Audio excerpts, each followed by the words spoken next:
Our conversation today is with three pioneers in the senior space. I know this is a selfish session for me because I want to learn a lot about what you guys have done and how you've done it, and I'm really excited to have you guys be part of the event today. So. The topic today is building your online community and network. And we're honored to have three and maybe four. One surprise guest, but I know why you're here and I love it. Let me just kind of give a broad overview. So each of the panelists that you see here have done amazing things with building a network of people, whether it be professionals or consumer facing, that has, grown over time, morphed. We're going to hear their stories about how they got started, and I'm a logistics guy, so I'm going to ask you guys questions about how you like what actually happens behind the scenes. So we appreciate you guys giving us a glimpse behind the curtain. And now that I've said you're going to, now you can't not do it. So we're gonna steal your brains for an hour, and I know good things will come of it. So first of all, why don't we start with some introductions? So Steve, why don't we start with you and just give a little broad overview. Steve is living what we all do every day, which is he got called away to a family friend that was in need of his assistance, and we're fully supportive of Steve. And we know you may have to jump in and out a little bit, but this is why we're all here, right? We all support seniors and family members, and this is real life. So we appreciate Yeah. you being able to join. And if you need to cut it in and out, that's okay. Don't worry about it. Yeah. Well, thank goodness for technology. I think we all remember the good old days when you couldn't do anything like this. And the fact Right. that I have the ability not to be in my office, still participate in this conversation, and help somebody right down the hall from me is absolutely amazing. My name is Steve Gurney. I am the founder of the Positive Aging Community and the Positive Aging Sourcebook.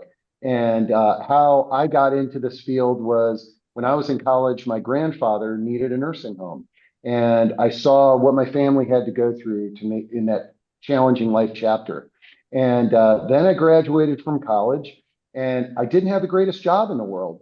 And I reflected on what could I do to show people that I was a self-starter and maybe get me a better job or get me into grad school. And I came up with this idea to just put together a little handbook that helped families like mine, if they were in a situation with elder care and their loved ones. And much to my surprise, people loved it. And I still publish the Positive Aging Sourcebook 35 years later. My career has had a really interesting journey where I sold my business to the Washington Post and I ran it under their ownership for over 20 years.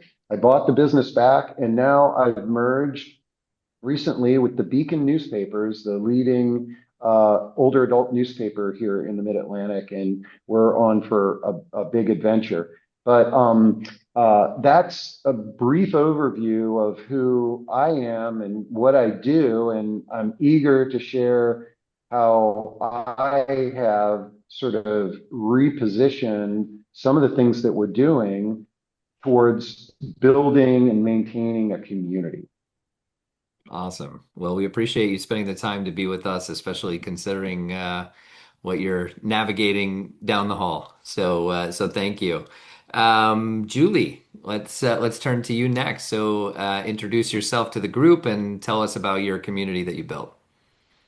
I'm Julie Priest Kyle. I'm a seniors real estate specialist. I'm here in San Jose, Silicon Valley.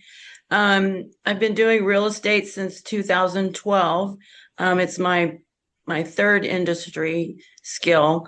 Um, and I became an SRES in 2016, and it became pretty apparent that that was just going to be my niche. Just from the very beginning, all of my transactions just organically manifested in being senior and senior challenges related. So fast forward to, 2020, 2019, we all had to pivot. So I decided that it was time to start the networking meetup group for the seniors real estate specialists in my office, really. So it was basically, I told my managing broker, we need something to do. So I said, I'm going to start teaching everybody around here seniors real estate specialist stuff. And we're going to start there. And it was just basically that. And it was just in my office. And then I connected to our local associations, the Santa Clara County Association of Realtors, and we just started that way. And also, and that was organic in nature because we had the environment in which we all had to pivot and do something. And so and I was already in networking anyway. I'm like I'm on meetup.com. I'm in like 25 groups. It's ridiculous. But I was like, well, I should just be doing this. So with the seniors real estate stuff, I collaborate with Skip Frenzel, who's the SRES instructor for our state and our association. And he's my wizard for my group and all things that we do. So we've created a community of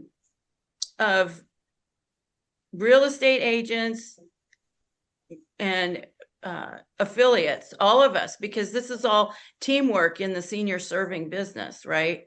So we've created an environment in where we can meet, we can learn things, and we can serve people together. So that's just a little bit of my journey. The other industries I was in were client facing, and seniors, not particularly on purpose, but it just sort of manifested that way.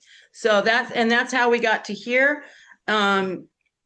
We just love the networking and creating environment. Now we have the opportunity and the learning curve of building community, and which is a whole new concept, and especially in the world of marketing and the world of real estate. So I'm really happy to be here. This is a great event, and just really looking forward to learning from everybody here as well. Yeah, absolutely. And Julie, your network is now spread well beyond California, if I'm not mistaken. Yes, we are national. So, because I am a senior home coach, along with SRES, which is the national NAR designation. So, a couple of years into it, we did start to reach out to our colleagues nationally, and then I just kept going. Just okay, everybody join in. Everybody join in. Right. Just follow the path. Yeah. Well, that's great. Well, and our team has been involved in some of those meetings. I know you're doing some great things to just raise the bar, and that's one of the reasons we wanted to highlight you today, because we love people who just do good things just because. It's not always about getting business. It's about because the industry needs it and people need to hear a message. And we appreciate people that do that out of the goodness of their heart. So thank you, Julie. Our friend Scott Fisher. Last but definitely not least, let's hear from you. Tell us about yourself and the community that you built. Hi, Mark. Good to be with you guys today, and thank you for the opportunity to share. Back in the 80s, I went to nursing school here at Arizona State University. I'm here in the greater Phoenix area. After almost 2 decades, I walked into a new career path. I had no idea. I always wanted to be a business owner, Mark, but I didn't have any idea what to do.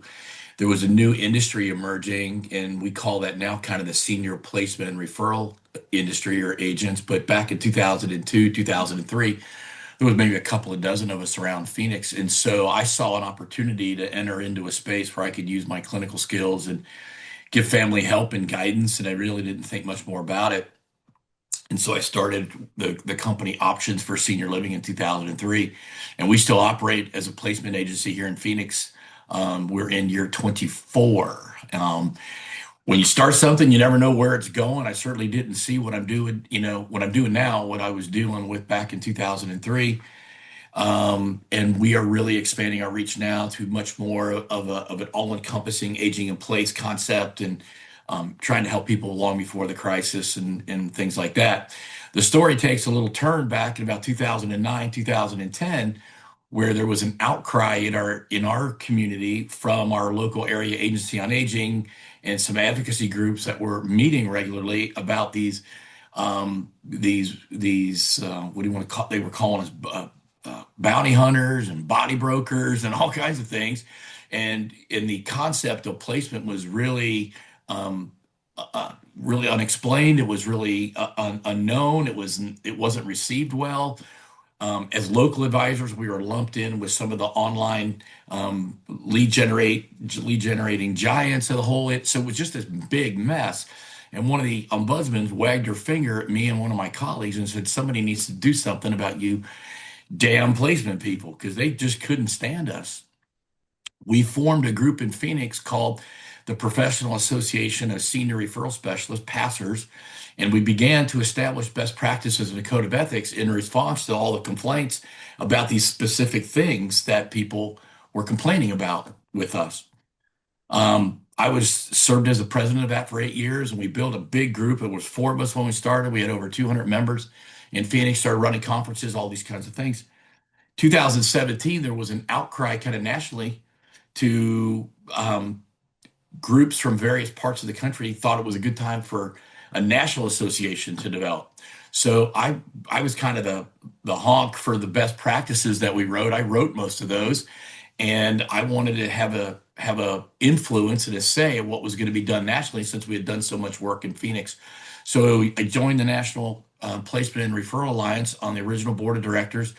My role was to help establish those best practices, develop a certification program for placement people, and better yet, my most fun part was taking what we had done in Phoenix and taking it to multiple cities around the country. And so for the next 18 months, I traveled to Dallas and Denver, and three operations got launched in California, one in Tucson. And so right before the pandemic, Mark, we had 7 chapters to the NPRA, as well as all this stuff that was starting to flower. I had relationships with people just like me in Dallas, and just like me in Denver, and just like me in Sacramento, and there were other, inspired allies to impact and influence. Because if you know anything about this industry, because we're unregulated and unlicensed, there's a lot of good folks and there's a lot of unsavory, unethical, janky stuff that goes on. So we really wanted to completely immerse ourselves in our market and our community. But as Julie said, during the pandemic, right, everything just kind of shut down. We had to kind of reinvent ourselves, and I started to crystallize what I want to do with my influence going forward. And I started writing a training program for placement agents who wanted to get into this business. If there was going to be no barrier to entry or no licensing ever involved with us, we had a certification program. We had best practices. Could I teach other professionals that wanted to enter this space? If you're going to come in, then come in up here, find this level of proficiency and get your training before you just throw in the towel, because families are vulnerable and families don't know what they don't know. And they're inundated with all these categories of people who aren't trained. They don't have a professional background. They don't, that people think that they get into this space and they had an Aunt Millie that needed help, and now they want to be an expert and influence other families' lives. And while I admire the ambition, there's some training and some experience and some education that should go into this. And so we are launching. My partner is my colleague, Nicole, is on this call. She and I and a couple other professionals, we're partnering with the CSA people. They're part of the package. We call it Senior Placement Pro University. It's an entire package to help an individual launch a business in this space, adhering to our national best practices, understanding what the risks are, what the responsibilities are. And now I've been doing this kind of on a test pilot drive the last year and a half, and we have a number of agents we've trained all over the country to prepare us for this launch.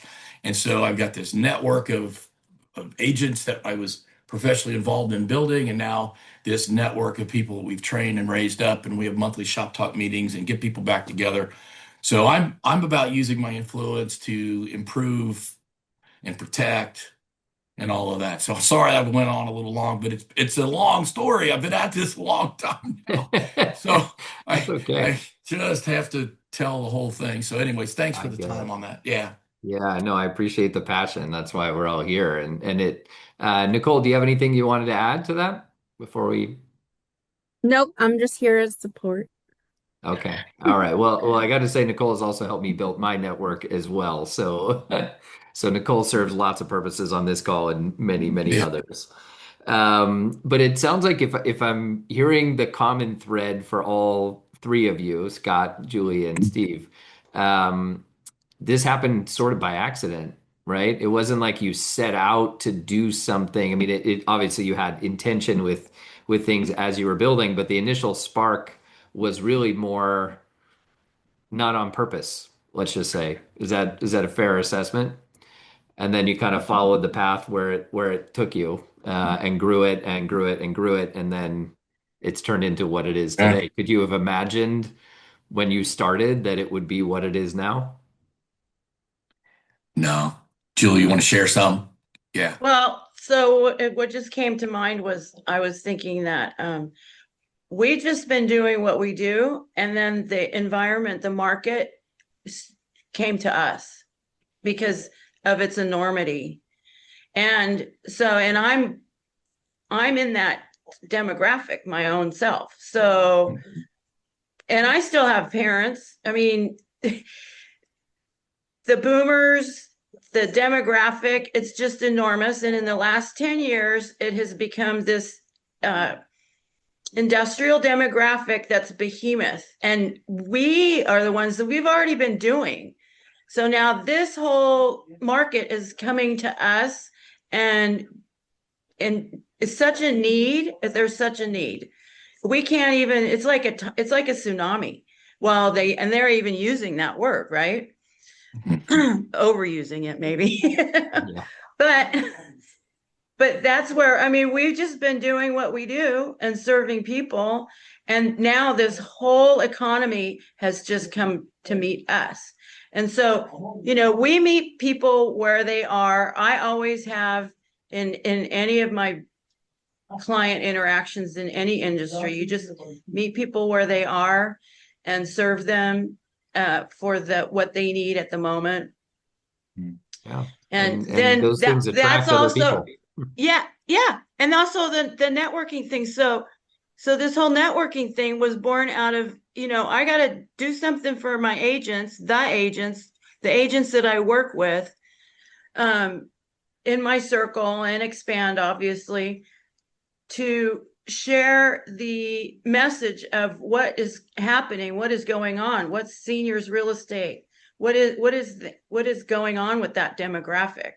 And originally, so you get your seniors real estate specialist, your SRES, and like I said, I got mine in 2016, and Skip was my instructor. And I said to him, a few weeks later, I called him up and I said, okay, well, now what are we supposed to do?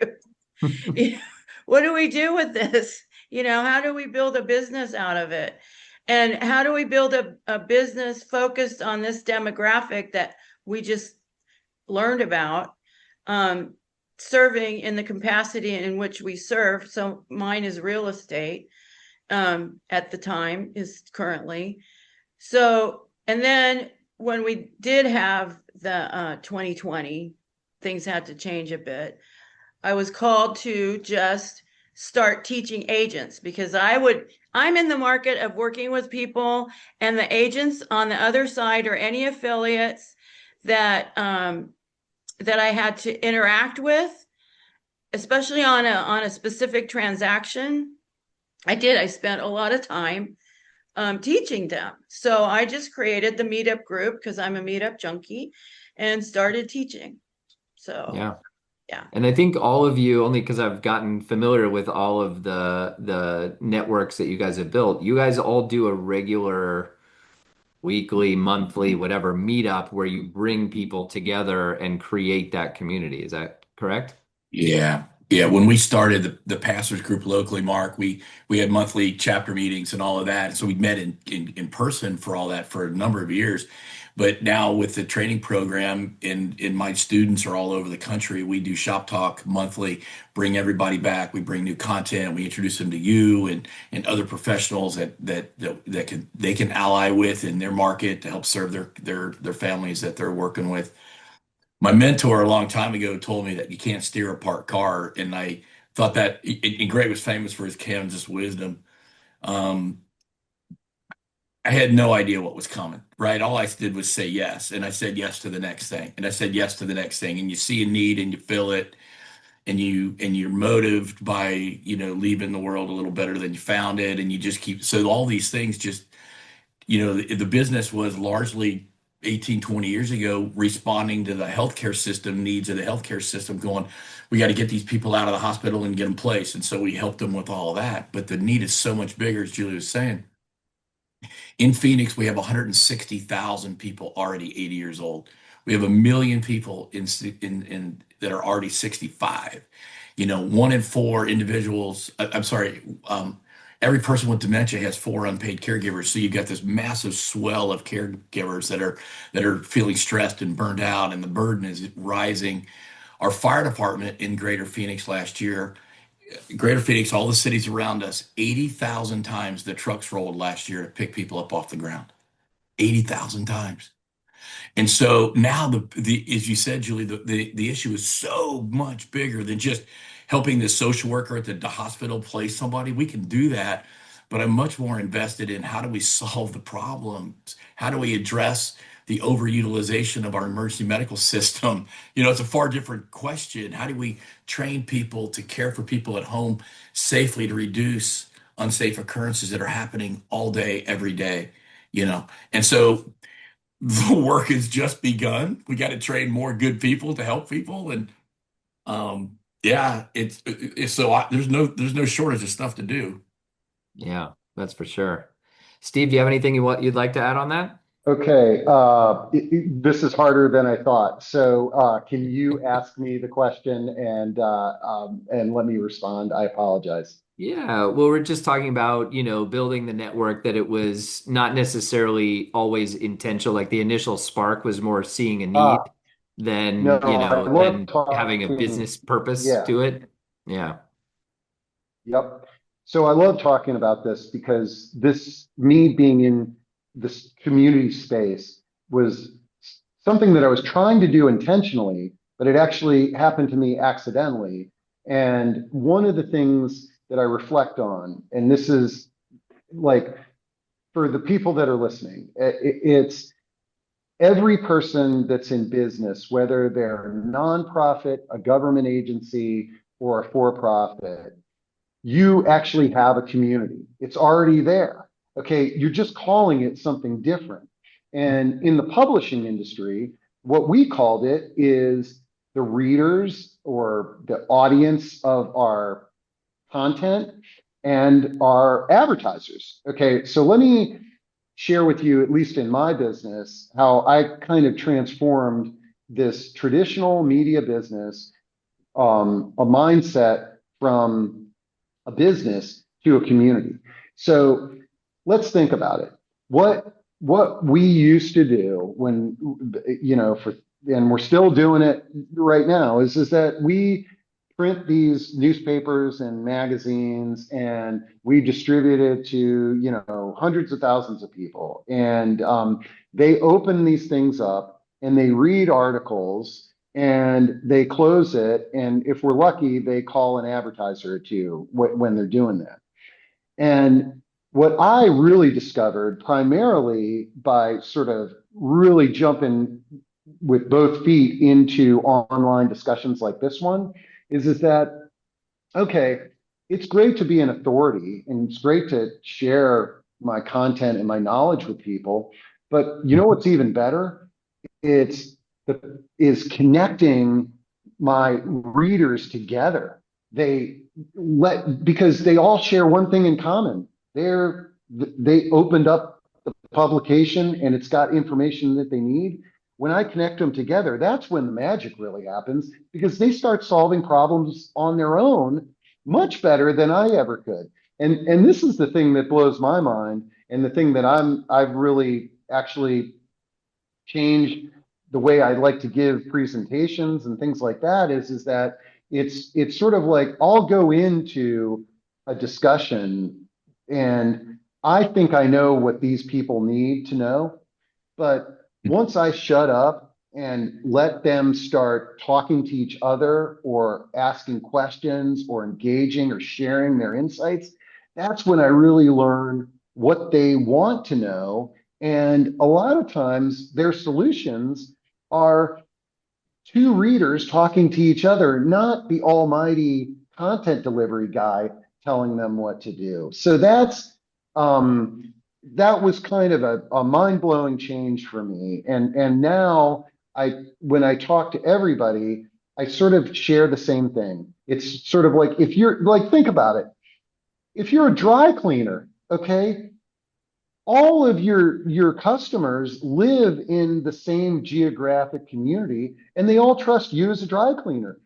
They aren't customers. Well, they are your customers, but what you're missing out on is the community that is associated with you, the dry cleaner. And so it might be that dry cleaner hosting, an event of some sort that could be the catalyst to creating this weird community of people in a town that service this dry cleaner. But they will be they a lot of times when we host an event, here's another thing. A lot of times when we host an event, we stress about the food. Oh my gosh, nobody's going to come if I don't have craft beer at this thing. I host events all the time with Costco and little water bottles and a cookie, and nobody cares if it's good or bad. What they're charged up about is who they met when they came to the event. They don't even care about me. It's the people that they met, and that's community, and all businesses have access to that. Okay. All right. Absolutely. Well said. I'm gonna Well pause. said, Steve. Now, did everybody respond to that question? I was like, Yeah. Okay. Yeah, no, we're good. Yeah. So Mark, and I think it's how about you very, throw yeah, me the the next question. Okay. So, first round on the next question. sure. Okay. So, what are you doing to intentionally grow the group, the size of the group or the reach of the group? What sort of tactics are you using to try to expand on what you've already built? Okay.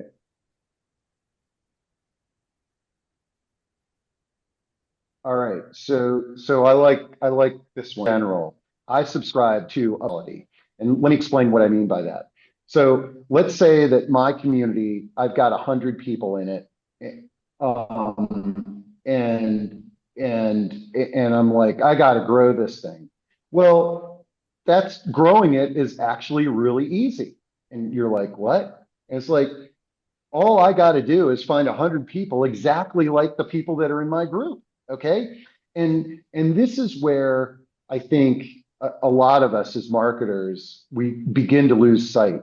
We begin to sort of think that, okay, these people came to this business or this community to get their shirts pressed or to get an assisted living or to, in my case, to come for the magazine.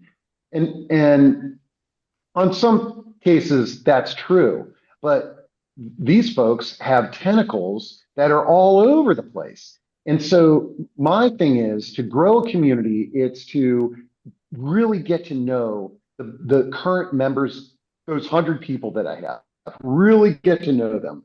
And I'm going to bring up an example of something I'd probably say it's the most exponential growth of my community. So we do all these online discussions on every topic under the sun. But what I began to notice by looking at the data and looking at my dashboard is that whenever I hosted an event on solo aging, I got twice as many people showing up. And then I made sure it wasn't just a blip, it was every time I would host a solo aging thing, it was always blowing my average away.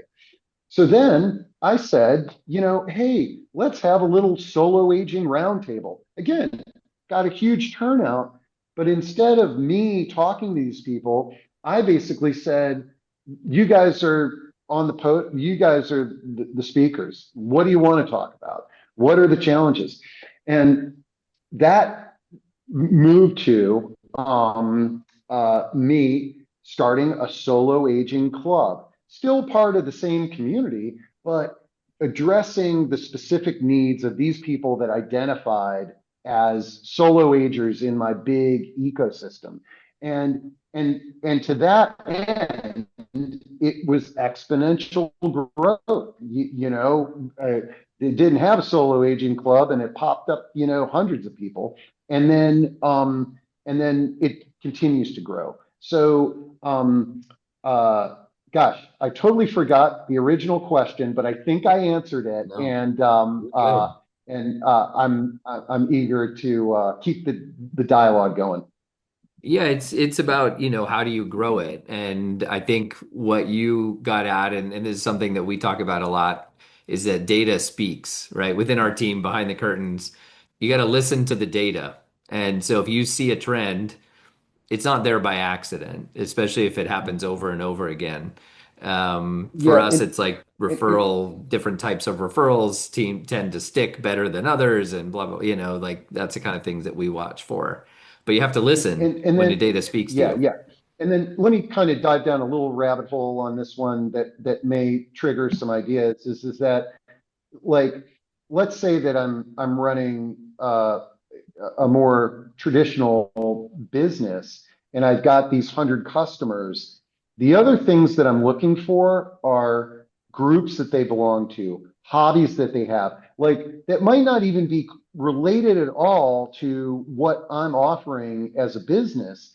But if I've got one customer or one community member that's a member of the Riverside Country Club, I can almost guarantee that there are other community members that are members of that same country club. So instead of me sort of like going out blind trying to figure out how to grow my community, what I want to do is I want to support and get involved with the groups and the organizations and the websites and all that stuff that my current customers or community members are already involved in. So hopefully that helps. Yeah. Well, and you kind of answered what my next question was going to be. I'll turn this over to Scott and Julie now, but is as you build the network, how do you continue to make those deeper connections and not just have it be a really impersonal thing where now there's hundreds or thousands of members, but you don't know any of them?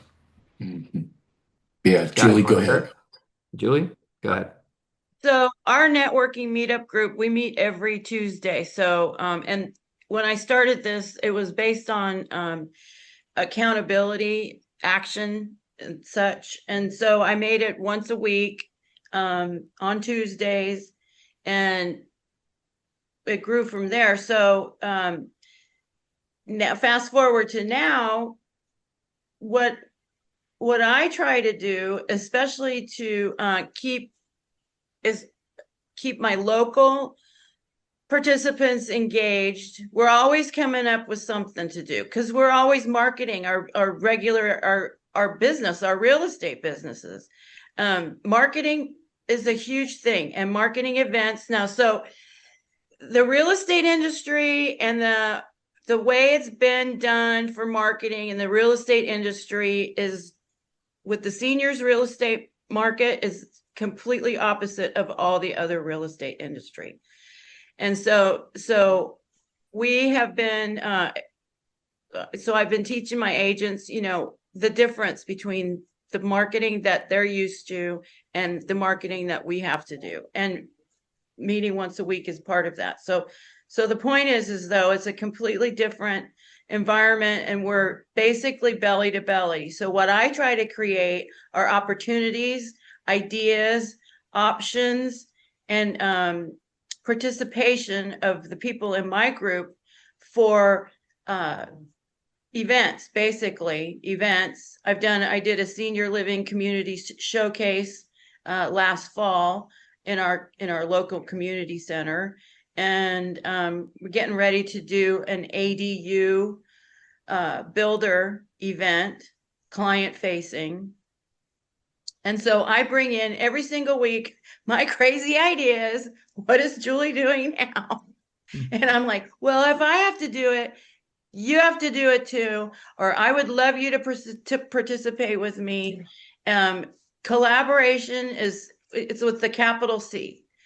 Collaborate, collaborate, collaborate, especially if you're in an environment of realtors, which is everybody's, business owner, competitor.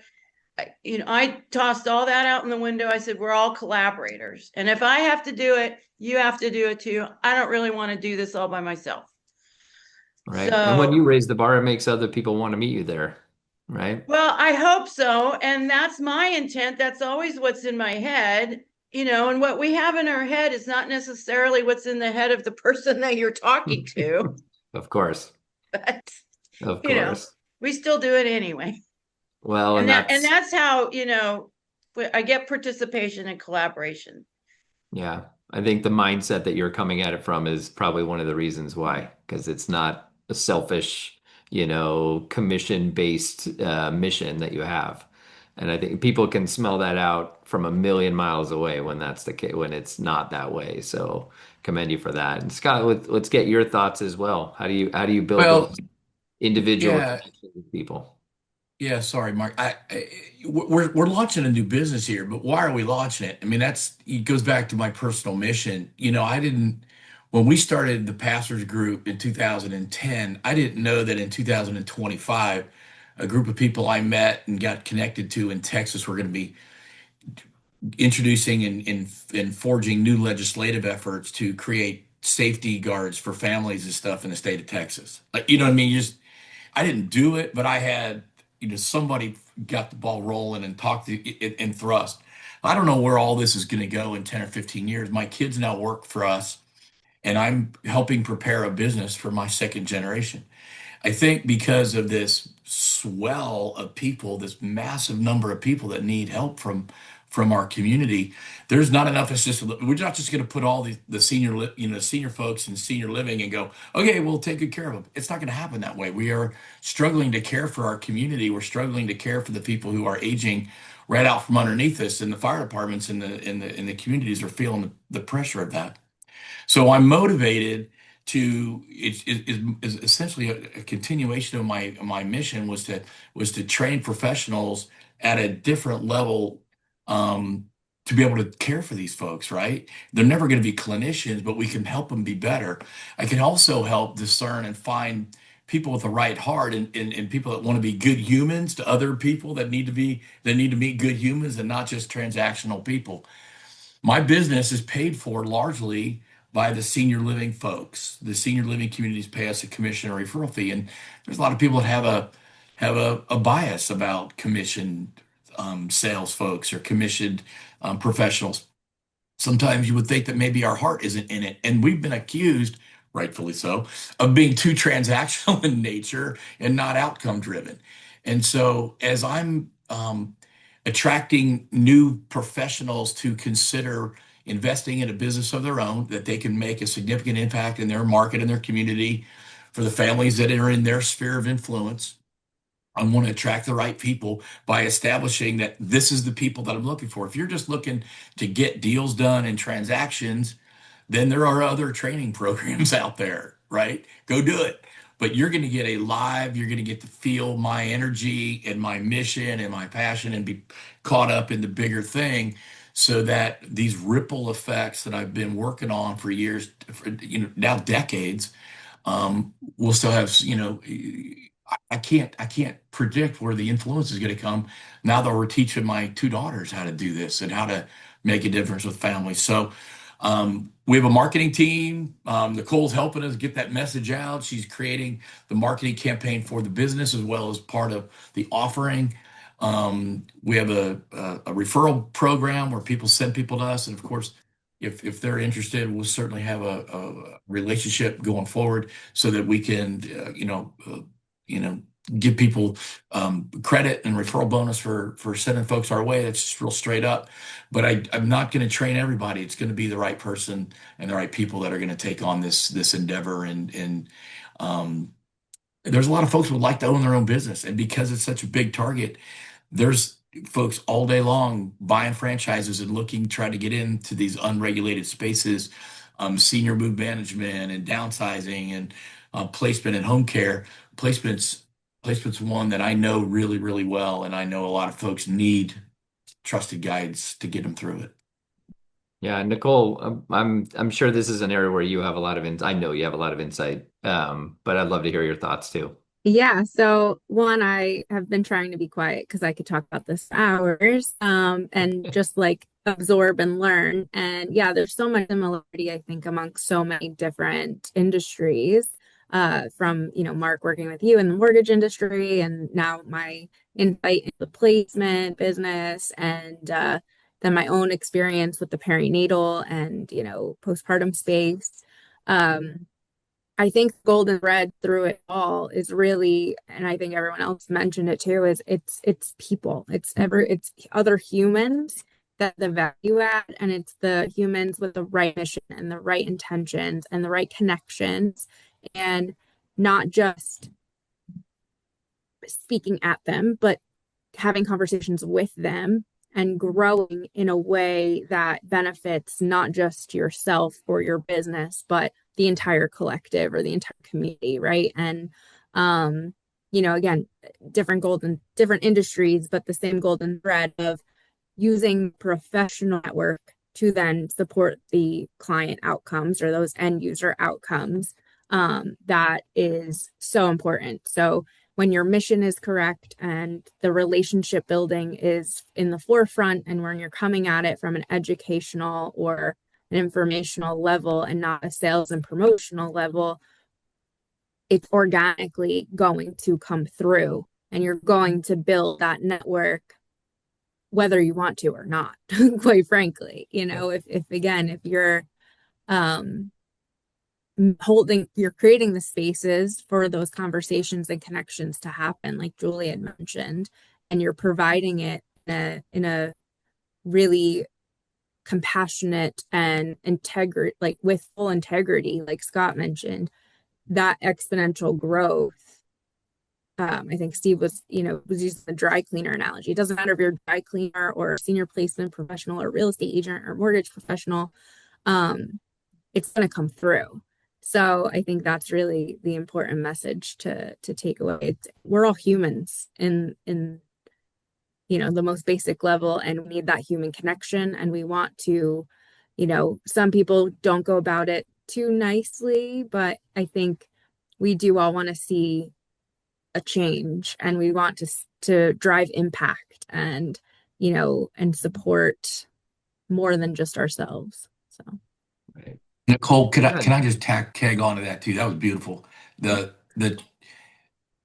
world we're become very skeptical, right? We get text messages and phone calls on our phones. Nobody's supposed to have our cell phone numbers, and everybody's bugging me all day.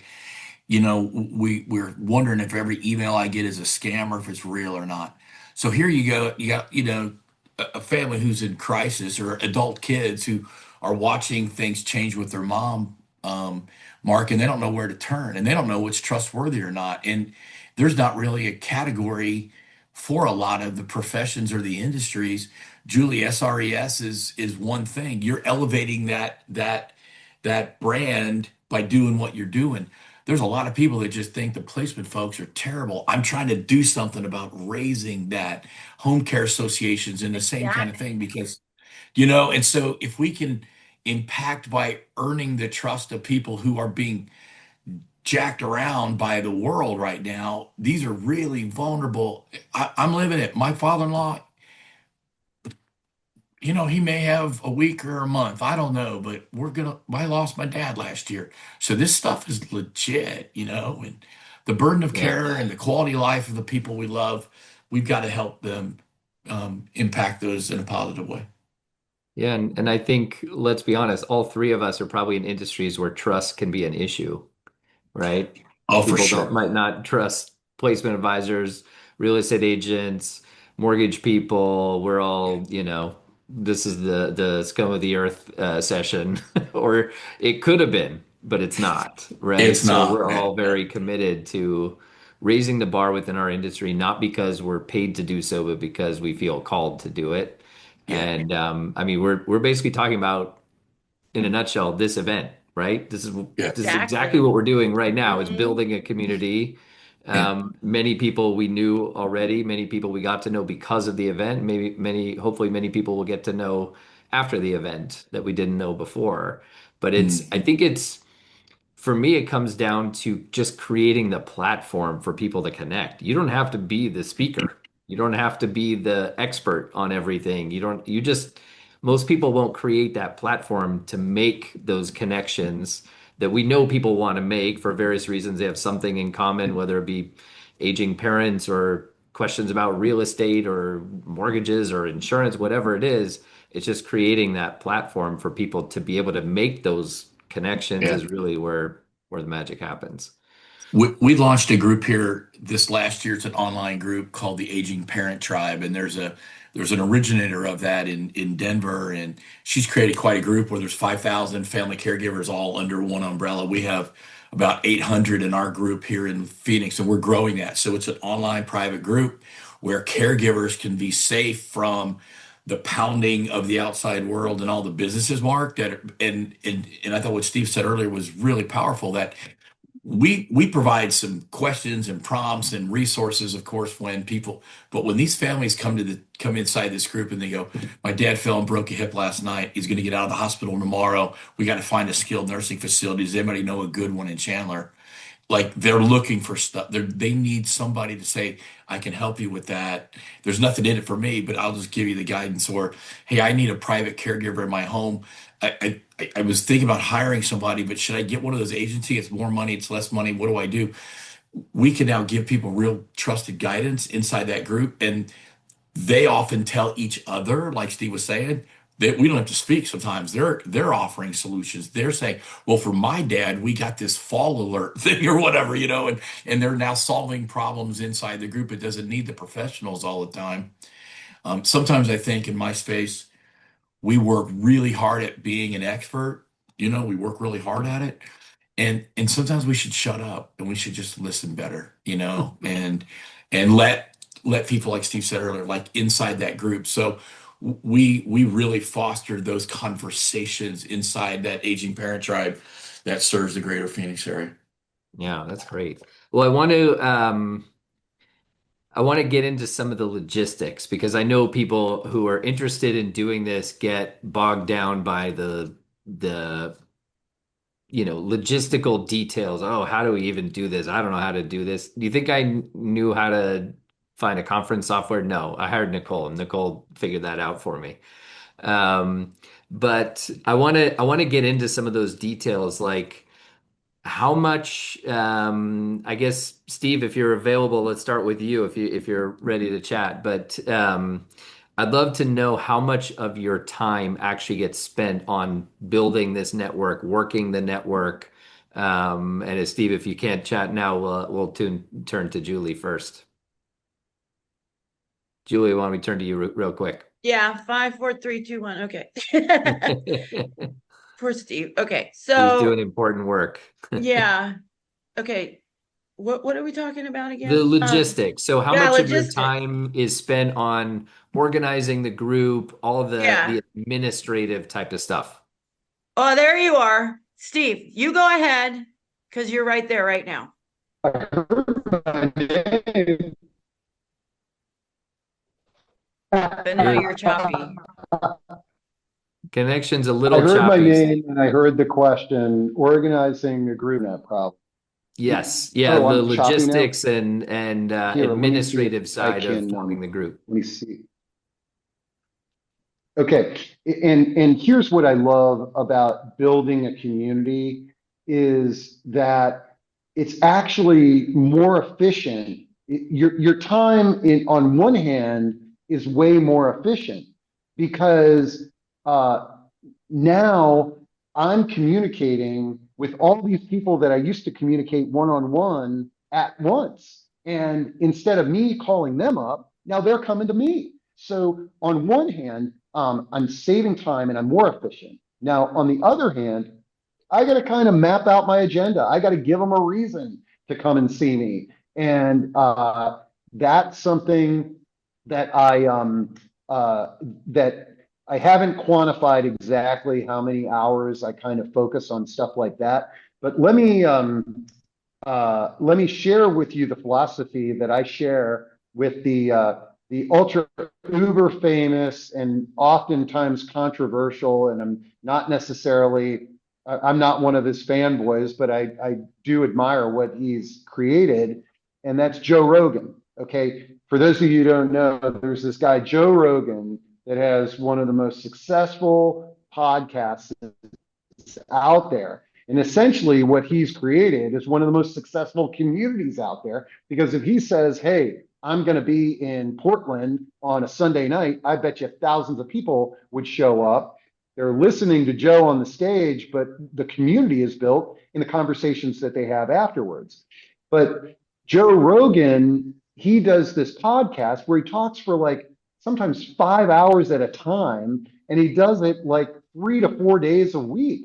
And people are like, how the heck do you get these guests and figure all this stuff out? It must take countless hours. And he goes, no, I just invite people that I want to talk to come on the podcast. It's really very easy.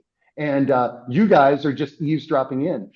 And I sort of take the same philosophy. I basically have people in my community, my content is built around stuff that I'm interested in, or living vicariously through my conversations with community members that they would like to meet and talk to. So another long-winded answer. I love it. That's great insight. Julie, how about you? Oh, that's brilliant. I'm stealing it. I'm brilliant. Brilliant. So I spend, actually probably way too many hours on my meetup group because I kind of obsess about it, and I'm always I'm so lucky to have Skip though, because he is the wizard of the group, the subject matter for sure, and then I just pick up that ball and run with it, and mostly really it originated out. And this is kind of like Joe, maybe. I'm like, if I have to do it, or if I'm interested in it and I have to do it, you have to do it with me. Okay. People, hello. You're going to do it with me. I don't want to do this all by myself. And then you build a community out of that. And it's a commitment, and we're all in the entrepreneur space. So we just do what we do. We don't really quantify it. We're not monetized, specifically. I mean, we are monetized in our skill that we provide to our clients.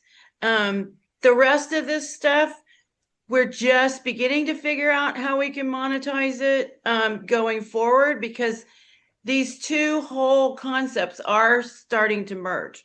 So what we've always done, especially in the networking space and collaboration space and building communities. I mean, before that, we used to call it, prospecting, databases, all, that kind of thing. So, and this is a whole new nut. And it takes a lot of time, but we have to spend a lot of time doing what we do to make these connections anyway. So, might as well do it on a larger scale. I get it. Scott, how exactly. about you? What are your thoughts on that? Yeah, it's hard to quantify it in terms of time, Mark, because when you're on mission, you just do what you do. We're launching a new business, so right now we've got a little more upfront, investment. We're gonna create content and all that. But in terms of outreach and talking to people and cultivating that, several hours a month for sure. We still make a living, here in Phoenix doing the placement. That's what we do. We're now working with the fire departments and things like that on some projects to get us into people's homes, hopefully before the crisis or to head off any further crises. But yeah, just real simple, I would say 20 to 40 hours a month is in the Yeah. work of the cultivating that, like you talked about. Well, and the common thread that I'm hearing from all of you is, and don't take this the wrong way, it doesn't matter. You do it anyway, right? It just You feels do it what you do. feels right. Like we each have this calling to do something that it doesn't matter if we're directly monetizing it or if we can track how much business we might get out of it from a referral from somebody in the network. It's just a calling to do it. But did you say earlier that and I think when you're in motion on mission, you become attractive. You're not trying to sell anybody on anything. You're just doing what you're doing. So the calls I get every week, not everything is for me, but I get offers on all kinds of stuff because I'm on mission. You know what I mean? I'm doing my thing. Julie, I imagine it's the same for you that you're just doing it. Traction. It's the law of Yeah. attraction. It's the energy you put out. That energy comes back to you. And Yeah. so you do, Mark, you're doing what you're doing. I'm doing what I'm doing. Scott's doing what Steve's doing. And most of the time I see, especially Steve recently, I'm like, oh, I want to do what he's doing, you know? Mm, And then I want to do what Scott's doing. I want to do, it's the energy. It's the energy and the learning. You just can't have too much. Yeah, yeah. I Agreed. agree. Agreed. Well Agree. said. Well, I wish we had another hour for this, to be honest. I got a whole long list of questions we never even got to, but that's okay. That's this we got through the most important stuff, and I think my hope is that other people will try to create their own communities as well. Agreed. And I so appreciate the three of you and Nicole who commented that her kid fell off a trampoline, so she ran off to care for somebody just like you, Steve. Who would have known? But thank you all so much for being, an open book and sharing your thoughts. And I mean, I'm not totally surprised, but I love seeing that all of us kind of have this very common thread through Mm, everything that we do. And I think I'm excited to be part of all of your communities in some way and have you guys be part of ours. And, let's just continue raising the bar. I know it sounds cheesy and, but that's what That's we're what doing. we're doing. That's what we're doing, Mark. And Yeah. I wanted to interrupt you real quickly because I want to thank everybody, all the attendees. I mean, I see you, Jessica. I see you, Karina, Skip. Just thank you so much for being here. This is going to be, especially for this launch event, inaugural event, this is going to be something moving forward that I think is going to get established and we're going to be able to do. And I'll really look forward to it and I support all of that. Thank Thank you, you. Julie. agreed. Yeah, Love it. we got through the first couple sessions. I'm like, let's sign up. Let's do this again. I can't wait. There's so much to talk about, so much to cover, and so many great people to highlight. And you guys are, at the top of that list. So thank you Thank you, Mark. guys. We gotta jump to the next session. Actually, no, we're gonna jump into exhibitor booths. So we really want you guys to engage with the sponsors. So please go check out their booths. Some of them you can chat live. Some of them they've chose not to do that, but just get to know what they do. I think they could be a great addition to your network. Again, not a sales pitch here, but really just they're people that we've chosen that kind of elevate the industry, and I think they're good people that you'll want to know. So definitely encourage you to go check out the booths, and we'll be back for the next session at 3:30 Eastern, reframing the planning conversation. Some, again, just amazing panelists, and then right after that, we're actually going to get a sneak peek at a new television show that chases the journey of a senior couple. That'd be So great. look forward to seeing you guys all in a few minutes, and thank you all for tuning in.